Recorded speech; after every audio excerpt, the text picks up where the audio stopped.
guys, just sneaking in real quick. I recorded this video earlier today, but I didn't decide until the end of filming the video that I wanted to create a workbook to go along with the material that I was going to be going over. So I wanted to sneak in real quick and let you guys know that there is a corresponding, very small, couple of pages workbook, just that loose framework for how to plan a series. It goes with the material in this video, and it's a free downloadable printable document that you can find over on my website, joannaholden.com. I'll put the link in the description box below and all the information on it. I think it'll probably come out with my newsletter this month.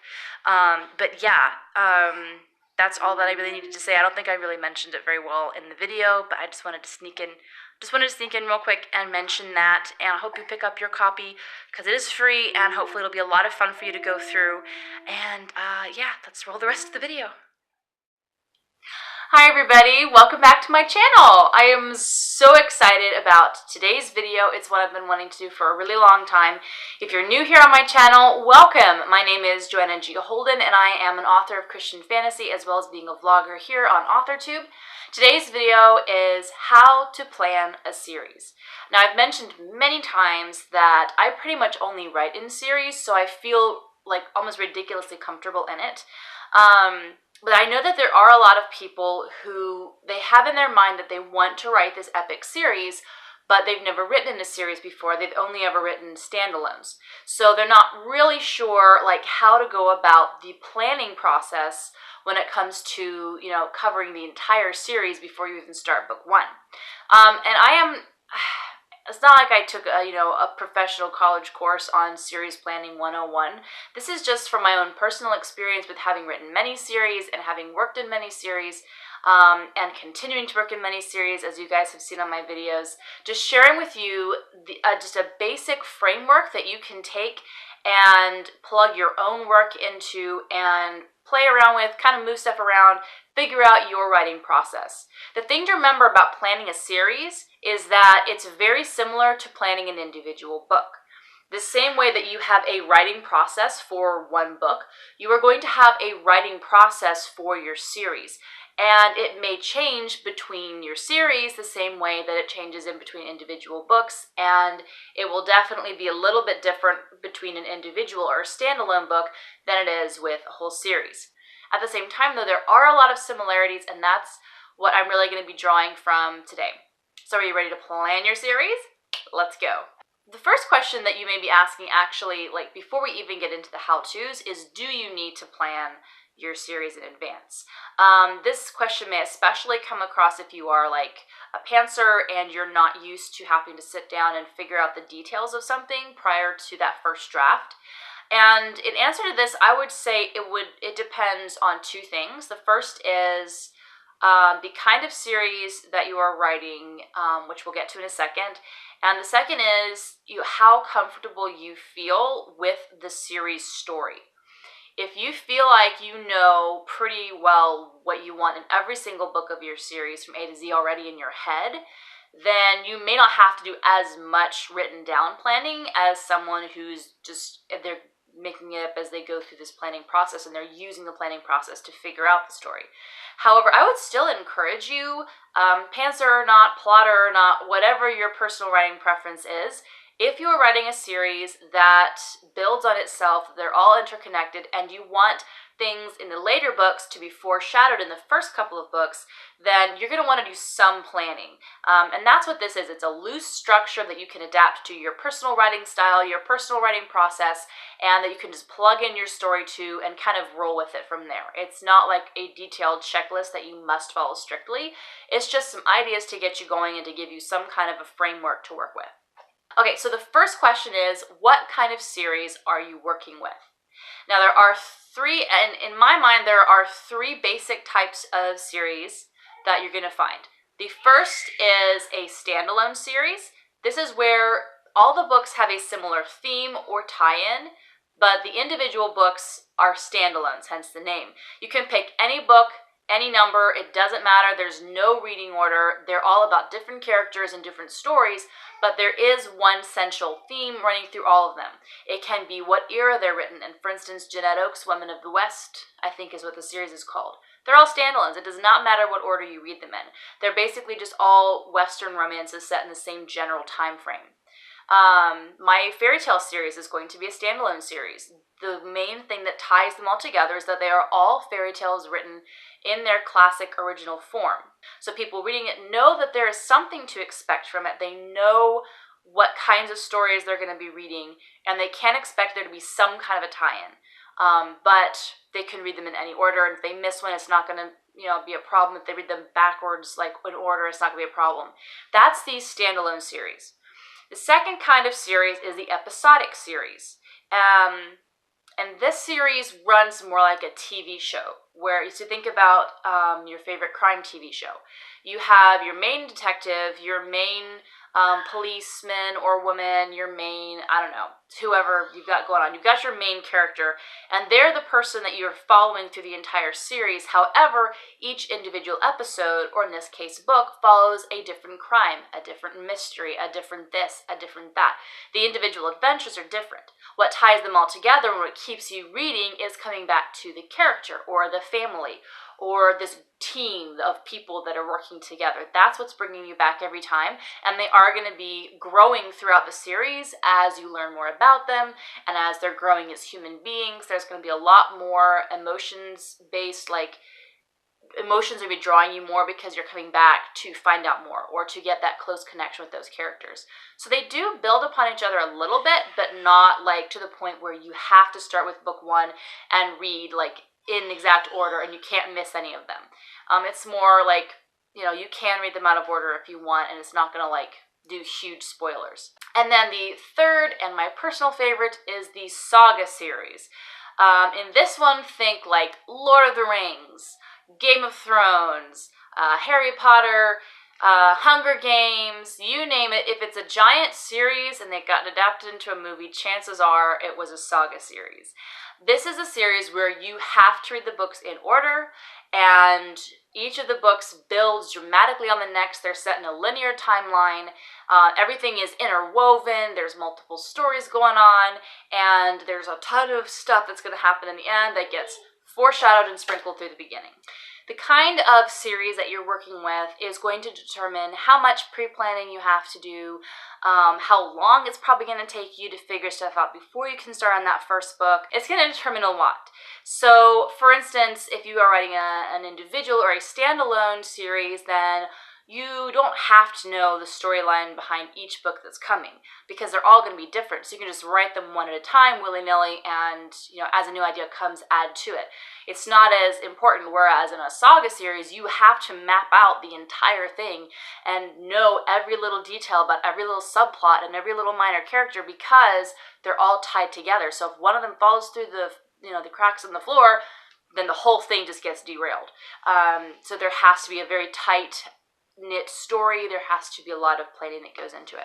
The second thing that you have to do when you are planning in a series is to decide how many books you're going to write in that series, at least how many you foresee yourself writing, and how many years your story will span. Now, the second part of the second point is only really relevant to the episodic and Saga series, where you are covering a defined period, but it can also, tie in with a standalone series if you are covering a specific era and you want each book to represent a year in the war. Let's say you're doing World War I and it's a 5-book series, and each book is about a different character and a completely different story, but they're set, 1 year after the other. You're going to want to know basically roughly that, okay, this story covers all 5 years of the war. Something like that.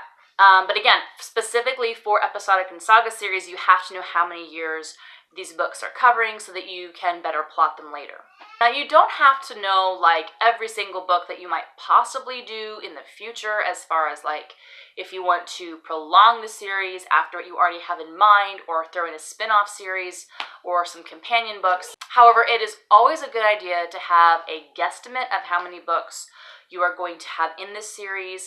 It doesn't matter, even in an individual or standalone series where it doesn't matter how many books, it's an okay thing to go ahead and think through, I think that I would like to have this be 6 books, or I would like to just start off with a little trilogy, or I would really love to be able to shoot for 15 books in this series. Now let's see if I can make it that far. This is mostly relevant if you already know the stories that you're going to write. Like, you already know pretty much in your head, like, what individual stories you're going to be writing for an episodic. Like, you already have an idea of, you want X number of books so that you can put in book 1 this about the character, in book 2 we learn this about the character, in book 3 we learn this about the character, and so on and so forth. So you want to know kind of how many books so that you know how to spread his or her story over that. And then, of course, in a saga, you have to know how many, because you have to plot them all. Remember that there is perfect freedom. Like, saying that you want to write a trilogy does not mean that you can't tack an extra book on the end later. Saying you want to write this 10-book saga, and then you find out that books 4 and book 6 really could easily be squished into one book and they'd have a better story. There is no shame in that. There's nothing wrong with that. Although for that reason, I would not label something at your beginning when you first publish the first book as a trilogy or a quartet or a duology, unless you know for sure and certain that there's no possible chance that any of the number of books will be changed. Just throwing that out there, because I know there have been people who have put out as a trilogy, it turned into 4 books, or as 5 books and it turned into 4, or any number of things. So you're fine to change it, and setting out the number of books is not going to lock you into it, but it's just a good idea to kind of get a feel for how many books you want so that you can make the plotting process way easier. And again, with the saga series, you kind of have to, because you have to plot each of the books in advance so that you're able to interweave those stories and drop those foreshadowing breadcrumbs in the first couple of books. So the third point, and one of my favorite parts of the whole process, is preparing your series notebook or series Bible. For those of you who are wondering, I don't really use the term series Bible, not because I feel like it's sacrilegious, but I feel like it's not an accurate term. Like, the Bible is a collection of history and poetry and prophecy, whereas what you're looking for in a series notebook is more like just a collection of important information that is like in a certain order, so you can just go there and find it. So it's more like a series encyclopedia, but that name doesn't sound right, hence me just using series notebook. Okay, just side note, we're back to the originals. Going back to the original script here. So at the third step, you're not like sitting down necessarily right now and doing all of the work for your series notebook, just right now. But you do want to go ahead as soon as you decide that this is a series you're going to work with and start preparing your series notebook. This means selecting the binder or the notebook that you're going to be working with, selecting what categories you want to use, things like world building, characters, and plot. And then, of course, lists of things that you want to include. Like, do you want to include aesthetics? Do you want to include character profiles? Do you want to include lists of creatures? Do you want to include detailed stories about all the creatures? How in-depth do you want to go with stuff? Just so that you have, again, this is all to give you an idea of the kind of research that you're going to do. And you will still need a series notebook even if you're writing a standalone series. Now, if you are writing them like one book at a time and you don't know how many books there are, you'll still probably be coming up with ideas for future books as you're writing book 1, and then as you're writing book 2, as you're in the publishing phases. You're going to be coming up with more ideas for the rest of the books that you'd like to do. So you want a place where you can have them written down so that those ideas don't get lost. Trust me, I am the queen of having brilliant ideas and then I forget to write them down and then they're just gone. So you don't want to do that. You want to have a special place where you remember where you put the idea, but then you also you put the idea somewhere you can get to it. Somebody's not happy. Oh, well. Okay. And then the fourth step is to plot the series. This one is not as important for standalones and episodic series. With those ones, you can just kind of do the Cliff Notes version and do even with standalones, you can do just one sentence or one paragraph blurbs about what the story's about for X number of books, and then just start, just plotting book 1 or just plotting book 2, and the same kind of for, an episodic. You can just write out, this is the kind of mystery in this book, or, this is the, let's say we're doing a story about a traveling photographer, and these are the countries that he's going to visit in each book. You're just going to want to do, like I said, kind of like a Cliff Notes version of the plotting. But for a saga series particularly, and this note probably mostly applies to that, you're going to want to plot the entire thing out first. And something that I have learned has helped me to figure out how to plot out my series is to view the entire series the same way that I view an individual book. So where in an individual book, you're going to have one huge character arc where your character has a beginning point, a middle point, and an end point, and they grow and change throughout the book. The same thing is going to happen in the series. If you have one main character throughout the entire series, then they're going to have a little bit of growth in each book that leads them through a giant character arc to their final culmination in that last book. So you're going to want to plot that out the same way that you would plot it out in an individual book. Give them a beginning point, a midpoint halfway through the series, and then an end point, a culmination, something to look forward to. And then in each book in between, you can map out how far they're going to grow so that your character continues to grow and change throughout each book, and you're not like having this huge growth in book one where they go from feeling worthless to feeling valuable at the end of the book and trusting in themselves and feeling confident. And then at the beginning of the next book, well, you still have to have character growth, so let's just put them back at square one. You don't want to do that because that gets old really fast. So you want to just kind of map out the character arc. And then likewise, you're going to want to map out the plotting arc. And this is where knowing something about basic plot structure is going to help you. It's going to be your friend. And for this, I would recommend looking up plot structure systems. People like James Scott Bell, Donald Mass, a lot of other people, they've created what they would call beats to a story. I'm actually trying to remember, there's a book called Save the Cats writes a novel, and it's like story beats. It gives you names of individual scenes that you must have in your book. And you can do the same thing. You can adapt that and make it applicable to your series. For instance, in my Coastlander series, it's a series that I'm proposing to be about 5 books long. So I'm counting book 1 to cover that opening scene hook. It's what draws people in, it's what draws readers in and gives them the promise of this is what the whole series is going to be about. Book 2 is where you're introduced into a new part of the world. You're getting to know the characters better. They have in the plotting, they call it the first pinch point, the first real wow, that just happened. That's going to be in book 2. Book 3, you're going to have the midpoint. This is the major crisis of the book series. This is where the character does the most, has the biggest black moments and is really growing and learning. And in book 4, maybe it's the second doorway of no return. Maybe book 5 is the storm the castle moment. It's the big finale. So if you take, and this is, I'm just using some ideas, I have my notes here on the floor, but some different notes that I've taken from plotting structure, books, and YouTube videos and stuff.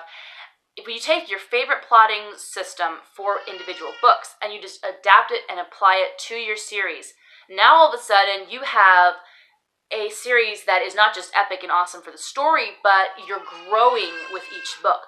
You're adding more elements, and you're leading up to an actual series climax at the end, rather than just piddling along to the end and just telling individual stories, unless that's what you're doing, unless it is individual books. But in a saga, you're trying to build. It's supposed to get bigger and better with each book, so that at the end, you have this giant climax, just like in a book. If you take the idea of what you're doing with an individual book and apply it to the series, it illuminates everything, and all of a sudden it all makes sense and it all fits into place. So I just encourage you to use that for your plotting. That'll help you also with just trying to keep track of your character, how much their growth is supposed to be. So yeah. Okay, that last point was kind of rambly. I'm really sorry about that. But it's hard to put into words, that one, without sitting down and showing you what I do. So I may do a video taking you through my series planning process for an upcoming series that I'll be writing at some point. I have so many series I want to write.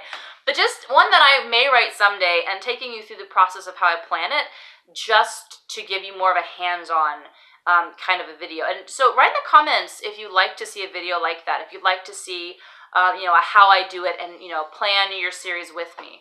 I hope you enjoyed this video. I hope that you now have a better understanding of how you might be able to plot your series, and it gives you some ideas to run with. Again, this was not meant as a you must do this kind of a deal. This is a loose structure that should be adaptable to your personal writing preference, your personal writing process, and your preferred series. What kind of series you're working with, what kinds of genre you're working with, all that crap. So I hope you enjoyed it. If you did, please give a like. The thumbs up button goes a long way to support me and my channel and my books and everything that I'm doing. It also helps me to know the kinds of videos that you like seeing the best. And if you were looking for more videos on the how-tos of writing, I apologize for my child. If you're looking for more videos on how to write a novel, how to write a series, all that fun writer stuff, then click the subscribe button. You can hit the little bell to get immediate uploads. I love that they put that in there because now it comes right to my phone and I can see all my favorite author tubers, and you can too. If you just click the little bell, you have to click the bell for it to work. Have you clicked the bell yet? I hope you have. Okay, that's all. Everything else about me, my books, and the services that I offer are in the description box below, and I will see you all in my next video. Bye.